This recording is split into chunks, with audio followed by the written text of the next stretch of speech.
Hey gaming friends, so Asphalt 9 Legends, because we've all heard of Asphalt 1 through 8, right? Well, in case you missed it, here are my thoughts on Asphalt 9 Legends from Gameloft. So Asphalt 9 may have slipped under the radar for you. I found this by accident by scrolling on the eShop. Much like Cruisin' Blast, Asphalt 9 Legends is an over-the-top arcade racer that boasts a little bit more power in the realism department, but it manages to still just be a little less than a simulation racing game, throwing ramps at you all over the tracks, having you get airborne while corkscrewing through the air, only to land without a scratch, well, sometimes, and you might start a perfect drift right after that.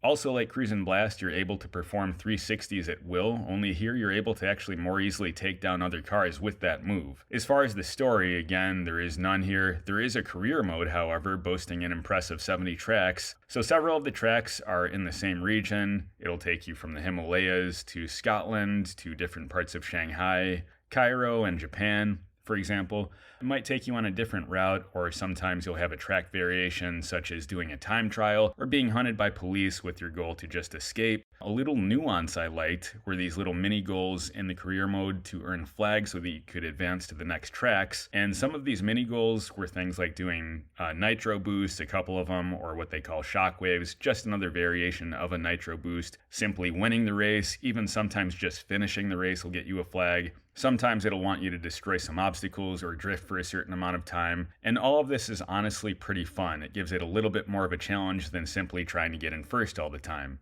So aside from what I found to be some generic racing game music, the drum beats and sometimes house style, dance style of music is enough to keep me pumped through the tracks, though honestly I tend to forget what the music sounds like by the time my switch is off. The music aside, the crunches of the detailed crashes along with the environmental effects all sound good, and they all work here.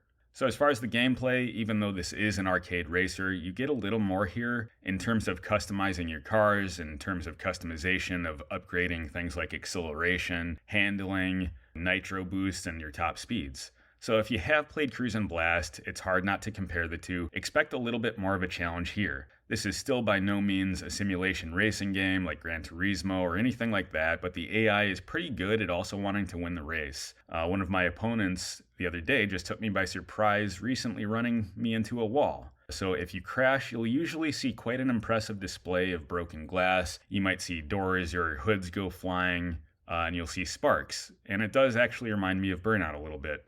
So it does a good job of respawning you and doesn't necessarily feel like punishment.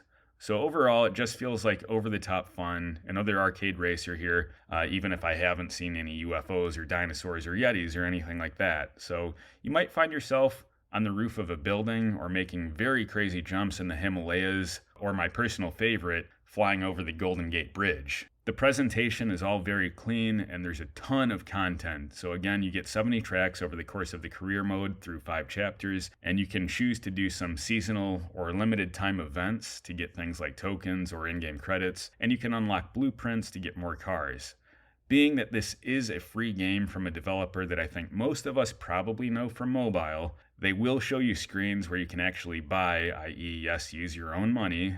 You can actually buy credits or blueprints in the game. So that's a bit of a minor gripe, because if you're like me and you don't really want to make any of these in-game or in-app purchases, so to speak, and you're just focusing on the career mode and not really doing any of the events, not trying to jump online with people, it'll be a little bit slower to unlock cars. Also, the controls are all pretty tight here. You can choose to do touchscreen controls if you really want to. Again, it would be more like playing on your phone or, of course, just using the handheld mode. Overall, Asphalt 9 honestly took me by surprise at how much fun I'm actually having with the game, how much content it actually boasts. It's a little disappointing that, of course, the game wants me to buy things, wants me to buy cars and stuff, and wants me to use my own money.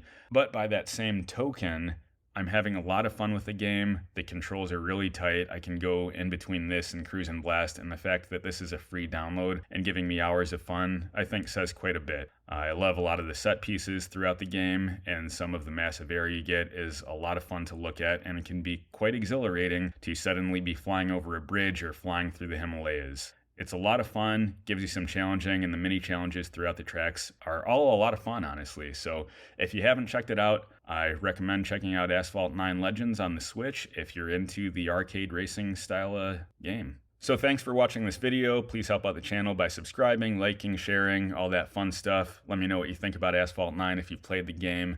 And I think I'm going to go play some more Metroid Dread. I'll catch you soon in the next video.